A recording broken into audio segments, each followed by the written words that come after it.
Hello everybody, and welcome back to another video. In today's video, we'll be taking a look at the 2026 U.S. Senate elections, and it's about that time that I give you all an update on these races. We've got a lot to talk about. It's been a little bit since I actually did one of these videos, so I have, kind of fresh predictions to give you all. We've got some new candidates dropping into new races. We've got some incumbents retiring, specifically in Iowa. And we also have some updates just on the national state of politics, because obviously these are federal races that are going to be heavily impacted by, what's happening nationally. So before we talk about specific Senate elections and go state by state like we always do, I want to talk a little bit about the generic ballot. Now, the generic ballot is the measure of the House popular vote. So it's basically they ask people in every state, if the election was held today and you had a Republican candidate for Congress and a Democratic candidate for Congress, who would you vote for? And so right now, if you look at G. Elliott Morris's polling aggregate, Democrats are up by about 3.4%. So the country would be, we'd call it a D plus 3.4. Democrats would be winning the popular vote by 3.5% nearly.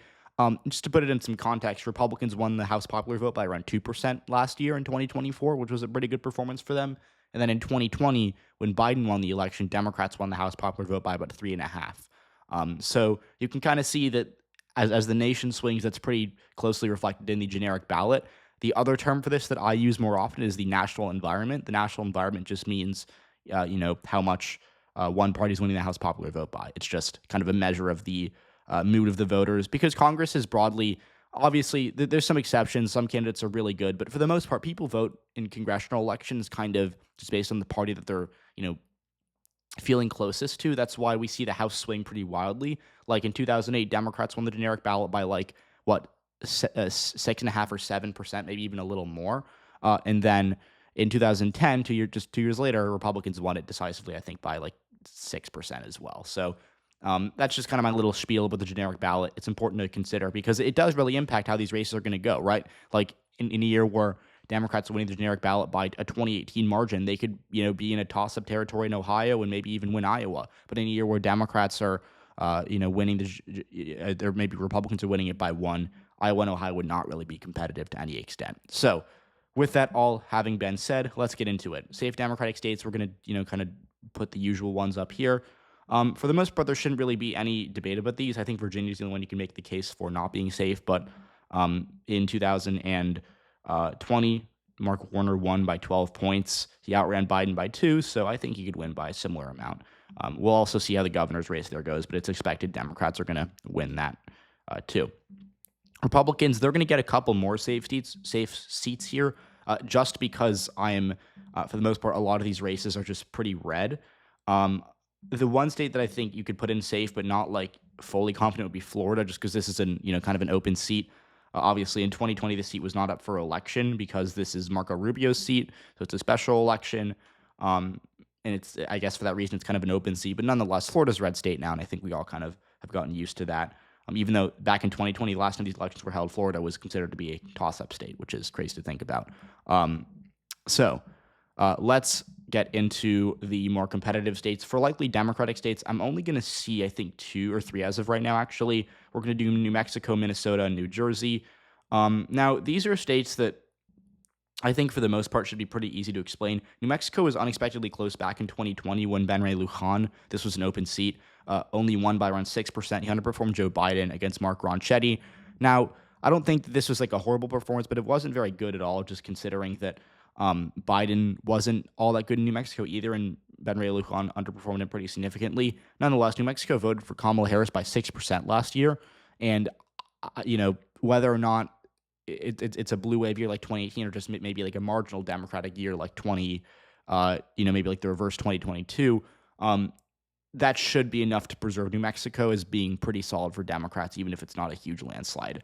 Minnesota, this is an open seat as well. We don't know who the candidate's going to be. It could be Angie Craig. It could be Peggy Flanagan. Either way, Democrats should probably be ahead here. In 2020, Tina Smith won the seat by only 5.5%. But mind you, we had kind of a legal marijuana now candidate who took nearly 6% of the vote. That probably would have broke overwhelmingly in favor of Smith anyways. So the GOP haven't really done that well in Minnesota Senate races in a while. Broadly, I think this race should be pretty solid for Democrats. And the last one's New Jersey with Cory Booker. He underperformed, or excuse me, he overperformed Joe Biden by about a point in 2020. So he's a solid incumbent. But overall, I mean, New Jersey's gotten a lot better since then, and I think it'll probably be a reduced margin. But Republicans probably aren't going to really contest New Jersey. Now, let's go to the likely Republican states. I'm going to give two right here, which are Iowa and Texas. Now, Iowa, you might be surprised to hear that I'm actually more confident in Republican chances here since Joni Ernst has retired. Now, Joni Ernst, for those of you who don't know, was their incumbent Republican senator. She won by about 7% or a little less than that in 2020. So she wasn't like a terrible incumbent. She only was usually doing about a point worse than Trump. Or when in 2020, she only won by a point less than Trump, I should say. But she had made some controversial statements, especially about healthcare, which is kind of a hot button issue, especially for Republicans in the Midwest. These are states that, are maybe like Iowa's probably culturally more conservative, but on fiscal issues, Democrats have had some success running on issues like healthcare here. So that I think kind of hurt her, and she just was never, her approval ratings were never that high. Even back in 2020, she wasn't, putting up great numbers in most polling. So I don't think she would have lost, but I do think that Republicans have a good bench here. They're probably going to nominate Ashley Hinson, who is the congresswoman from the 1st Congressional District, which is up here. She's a good incumbent. She usually wins by pretty decisive margins. She usually outruns the top of the ticket. So I think she'd run a pretty good campaign statewide. And, Democrats might run Josh Turek, who's a good candidate as well. But it's a red state. Kamala Harris lost by 13 points last year, and that's just a lot of ground to make up. Even though I do think it'll be a bit closer than 2024, it's still so much ground to make up. And overall, I just am not particularly convinced that Democrats have a real path here. Now, Texas is candidate dependent. John Cornyn is the incumbent. He won by 11 points back in 2020. But the thing you have to note is that there's a primary here between Cornyn and Ken Paxton. Now, Ken Paxton would be, I think, a worse candidate on electability just because he, has had a number of scandals. He's the attorney general of Texas. He's consistently one of the worst performing Republicans in midterm election cycles when he's run for election statewide. I don't think he'd lose to Colin Allred, who's going to probably be the Democratic nominee. But I think it would be a lot closer. I think Cornyn would probably win by 8 to 10. I think Paxton probably win by closer to 5. So I'm going to keep it in likely Republican, but I think there's a chance Democrats can make this a bit closer if Ken Paxton is the nominee.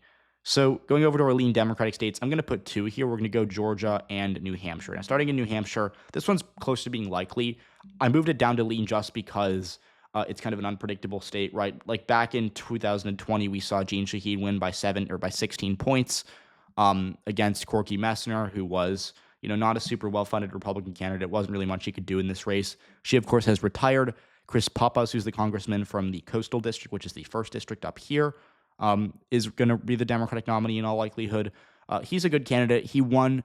He's won a competitive congressional district a couple cycles in a row by pretty solid margins. So overall, I'd be inclined to say he's the best candidate Democrats could have fielded. But Republicans here got a decent nominee in Scott Brown. Scott Brown is the former senator from the state of Massachusetts, so he's a bit of a carpetbagger, but he's lived in New Hampshire for 12 years, so it's not like too bad. He isn't like a dream candidate, but I think he's good just because he's won a Senate race before. He's run good campaigns before, and he's also just kind of been able to make like appeals to Democratic voters, right? Like he won a Senate race in Massachusetts, so just kind of in general, I would say that he's kind of a wild card in the sense that we know what he can do, and we know he's been able to pull stuff like this off before. But overall, New Hampshire should probably remain in the Democratic column. And then the other state's Georgia. Now, Georgia, I've had people comment and ask me why I think this is a lean state instead of a toss-up state. And the answer is because I don't think Republicans have a great slate of candidates here. They might run Derek Dooley, who's a former football coach, but he's not even from Georgia. He's from Tennessee, which is kind of it's another SEC rival school. So there might be some bad blood there. I'm not entirely sure why he'd be the candidate for Republicans in a state like Georgia instead of a state like Tennessee. And then, between Mike Collins and Buddy Carter, who are two congressmen from the state's kind of safer Republican districts, they're both pretty right-wing. They're both they're both okay. I don't think that they'd be, necessarily as bad as Herschel Walker. But you have to remember, Republicans have kind of swung and missed in these Senate races with running pretty right-wing candidates for, from Congress, right? Like David Perdue and Kelly Loeffler in 2021 doubled down on like a lot of the stolen election stuff they were trying to kind of boost base turnout. But at the end of the day, it really cost them. We can see kind of in the suburbs where they did a lot worse than expected in the more educated, moderate counties surrounding Atlanta.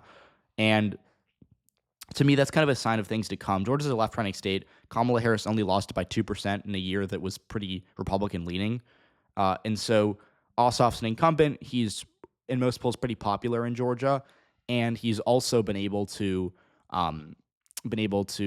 do well historically. He beat an incumbent in 2021. David Perdue was, broadly expected to be a favorite heading into that election year, and Ossoff made it a real race with him.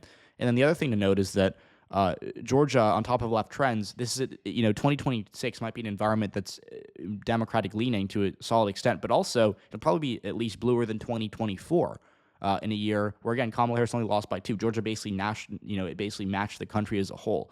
So in a year where it's a D+1 or D+2 environment at worst for Democrats, or if you're being more conservative, right? That's already giving Ossoff a bit of a lead, and then he's a strong candidate. Republicans probably have weaker candidates here since Brian Kemp isn't running. And the only concern for Democrats here that I think is really worth discussing would probably be black turnout. In 2022, black turnout was okay. It could have been better, but a lot of Democrats believe that because Raphael Warnock was on the ballot, it was kind of aided. Jon Ossoff hasn't ever won. To be fair, he's only run once statewide, but when he was on the ballot in 2021, he had Warnock on the ballot as well. So it'll be a bit of a test to Democrats to see if they can get sufficient black turnout in a year without Warnock on the ballot. Warnock, of course, has been able to. We've seen he's done well with black turnout both times he's on the ballot. So that's a concern. But overall, this is a race that just is shaping up to favor Democrats. And so now we're going to get into the leading Republican states. And these are the states that I think are going to be really interesting to watch because this is kind of where the Democratic path to the Senate runs through. I'm going to go 3 here. I'm going to go Alaska, Ohio, and Maine.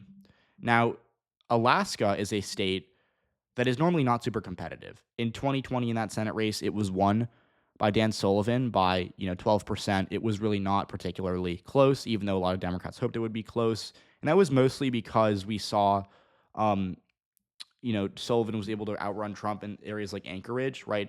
Anchorage voted for, I think the city itself voted for Biden very narrowly, voted for Trump very narrowly, I think, but Dan Sullivan won it by like 10 points. So that was a huge help to him. Now, the reason that this race is a bit more competitive this year, though, potentially, is that Mary Peltola seems likely to run. She's the former congresswoman from the state. She's a statewide representative because Alaska only has one district, and she's won in 2022. She nearly won in 2024. She only lost by about 2% in the year where Kamala Harris lost by 15, so she outran the top of the ticket by 13, despite the fact that the Republicans definitely, really put in the work to beat her, and obviously they did succeed. And so she's a good candidate for sure. Senate races are a little different than House races, but they're both federal, so it isn't like she's won only local races. So she can definitely win this race. Alaska's also kind of it's a small state. It swings a lot, so a lot of weird things can happen there. I should say more unpredictable things can happen. So I'd start out with saying Dan Sullivan is the favorite to win re-election just because he won by 12 in 2020 and because he's not super scandal plagued or super unpopular to the point where I think Republicans would vote against him. But Peltola's a good candidate, and Alaska can do really interesting things, especially without Trump on the ballot to boost Republican turnout. Now, let's go to Ohio. This is a race that's gotten a lot of attention recently because it's a special election. Sherrod Brown's running. Jon Husted is the Republican incumbent there. I think Husted's going to win by around 5. To be honest, I don't think Sherrod Brown has a super clear path here. He can make it close. I believe he can get to like 46 or 47% of the vote. But Ohio's a red state nowadays, and Brown ran against a pretty weak Republican candidate in Bernie Moreno in 2024 as an incumbent U.S. senator, and he lost by 3.5 points. It was close, but it wasn't that close. It wasn't like he was within 10,000 votes of returning. He lost by a solid 200K, and so now he's not the incumbent. Jon Husted is a stronger Republican nominee than Bernie Moreno, and the other thing is that Ohio's the right-trending state. Democrats have not really won a big federal statewide race here since 2018. And that is pretty significant just because it shows that the last time Democrats did win a statewide race here was a blue wave year like 2018. And it was a year where Sherrod Brown wasn't really contested by the GOP. So Republicans, ever since they've been contesting races here, they've won. And even with weaker candidates like Bernie Moreno, they've been able to win competitive races. I think Sherrod Brown can make it close, and I think Democrats should be glad he's running. But it's not going to be, to me, a race that I expect him to win. Although maybe that'll change. Maybe if the national environment gets really bad for Republicans, it could be a toss-up. Now, Maine, this is one that I think a lot of people are going to be upset with me about, just because a lot of people think Democrats are on their way to winning this race. To me, it's very simple. Democrats do not have a good candidate here. Now, the most recent candidate to jump in the race was Graham Plattner, who is, kind of a political outsider. He ran on a pretty populist, kind of more left-wing message. But the thing to note here is that might sound great in an ad, and it might, really, and I don't mean this in a political sense, like it might really like excite people on the left online, but like it's hard to win statewide races against incumbent senators when you have, no political experience, when you don't have a group to fund you, and when you don't know the party of your state that well. Maybe he can pull off a shocker and, kind of have like a storybook trip to the U.S. Senate. But Collins is a five-term incumbent. She won in 2020 pretty decisively against a candidate who was backed by the main state Democratic Party, who was backed by the National Democratic Party, who was expected to win by most people, including myself, I'll be honest, and who led in every single poll in the final month of the election. And it wasn't even close. Collins won decisively. This was the, most insane polling miss in a Senate race I can remember, in my lifetime. And so she's been able to win time and time again. Her approval ratings aren't that great, but they weren't good in 2020, and we saw how that ended up for her. And Democrats have a weaker candidate this time around. So unless we see Democrats run a stronger candidate or get like a statewide official in the race, I think Susan Collins is going to win. And the other thing that she has going for her, Collins does, is that this is a midterm year, not a presidential year. It's a midterm year. And so without Trump on the ballot, obviously Trump's not popular in Maine. He hasn't ever won it. Like without Trump losing the state on the ballot, she can probably, be able to win over more crossover support from Democrats. I don't think she'll win by 9 this time, but I think she'll probably win by a couple points, and I think she'll get over 50% of the vote in the first round. So now our two toss-ups are Michigan and North Carolina. I think Republicans are actually going to flip Michigan. It's very narrow. This is the closest race to me, but maybe Democrats will give them a lead in North Carolina. Now, this is kind of a trade because no other seats are flipping here. So this would be a net of 0 for either party. Michigan, to me, is just becoming a problem for Democrats. In 2020, they won this race by 2% with Gary Peters, but Peters underperformed Joe Biden. We saw some ticket splitting in the western part of the state, especially in Kent County, which is where Grand Rapids is. We saw a lot of Biden voters who split their ticket and voted for John James. I think that's still going to be a bit of a problem for the state party. And I think that the bigger problem here is the Democrats don't have a good candidate. This is a state, by the way, where they have a huge bench. They have a ton of statewide officials. They have a number of people in competitive congressional districts. And they're going to either run a person from a safe congressional district, Haley Stevens, who's become controversial in the past few months because of her stances on Israel-Gaza, which is a wedge issue for the Democratic electorate. And then we have Mallory McMorrow, who is a state legislator. And I think McMorrow will be a bit stronger than Stevens just because she's, to me, less polarizing than Haley Stevens. But nonetheless, this is a state where Democrats should be running someone like Governor Gretchen Whitmer or, Dana Nessler, Jocelyn Benson, or even Garland Gilchrist. But instead, they're probably going to run either a controversial member of Congress from a safe district or a less-known state legislator. Republicans, Mike Rogers is not like a dream candidate for them, but he's certainly someone who has statewide recognition. Name recognition. He nearly won in 2024. He was just 0.3% behind Alyssa Slotkin, so he can definitely pull this off. I think the national environment is going to hurt the GOP a bit in Michigan, but for now, I guess kind of my upset take is that Republicans are going to flip this seat very narrowly by like less than half a point. But Democrats have a real problem with their candidates here, and as we saw in 2022, candidate quality is super important, even if the national environment's not good for your party. North Carolina, this is the seat that I think Democrats would narrowly flip. This is, interesting. In 2020, Tom Tillis won re-election by about 2% against Cal Cunningham.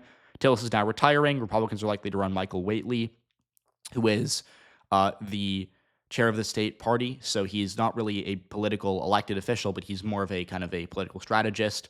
I don't really know how that'll turn out. It might help him in the end, but it also might, kind of not be a great thing for Republicans that they're running somebody with no statewide elected background or even elected background in general. But I think he's an okay candidate, and Republicans have won Senate races in North Carolina without great candidates, right? Like Tom Tillis is not particularly popular on Election Day 2020. He won re-election by 2%. So overall, that's, that's really something that hasn't really hurt Republicans here. But Democrats have their best candidate they've had in a while in Roy Cooper. He is a 6-time statewide elected official. He's 6-0 in statewide elections. He's won races for attorney general and governor. He was a popular governor, more so than Tillis was as senator. He won by 5% back in 2020 on the same ballot as Cunningham, lost by 2. And Democrats have had some success in North Carolina in the past couple of years. They did really well in 2024 in down ballot races. Obviously, they lost the presidential race, but We've seen that North Carolina likes to ticket split. We've seen that voters will like to vote for Democrats locally. And I think Roy Cooper has enough goodwill as governor to maybe narrowly win a Senate race here, but it will be incredibly close. So that is my Senate prediction as of right now. 47 seats for Democrats, 53 for Republicans who retain the majority. Democrats have a path that kind of runs through Michigan, Maine, Ohio, and Alaska, but it'll definitely be tricky. And I do truly believe that this is Democrats have to really kind of get their candidates in order, especially in states like Michigan and Maine.